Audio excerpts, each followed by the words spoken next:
আমাদের নেতা উড়ে এসে নাই। 16 বছর ধরে যিনি এই দেশের মানুষের গণতন্ত্রের জন্য, ভোটাধিকারের জন্য সংগ্রাম করেছেন। আমরা এই সংসদকে কার্যকর করার জন্য উভয় পক্ষে একটা সম্মতিতে এসেছি। এই সংসদে কোনো অসত্য বাক্য উত্থাপন করা হোক বা এমন কথা বলা না হোক যেই কথায় আমাদের মান সম্মান হানি হয়, সংসদ নেতাকে কটূক্তি করা হয়। এ বিষয়ে আজকে নতুন প্রজন্মের জুলাই আন্দোলনের নেতা, উনি আমাদের নোয়াখালী অঞ্চলেরই মাননীয় সংসদ সদস্য, উনি একটি বক্তব্য রেখেছেন।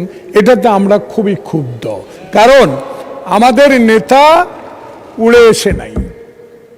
শহীদ প্রেসিডেন্ট জিয়াউর রহমানের সন্তান, দেশ নেত্রী বেগম খালেদা জিয়ার সন্তান। 16 বছর ধরে যিনি এই দেশের মানুষের গণতন্ত্রের জন্য, ভোটাধিকারের জন্য সংগ্রাম করেছেন।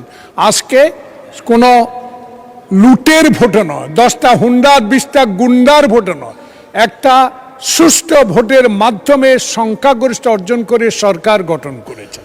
তাই আমরা আজকে যে অসত্য সংসদ নেতা নিয়ে অসত্য কথা বলেছেন, এটা এক্সপান্স করার জন্য আপনার কাছে বিনীত অনুরোধ জানাই।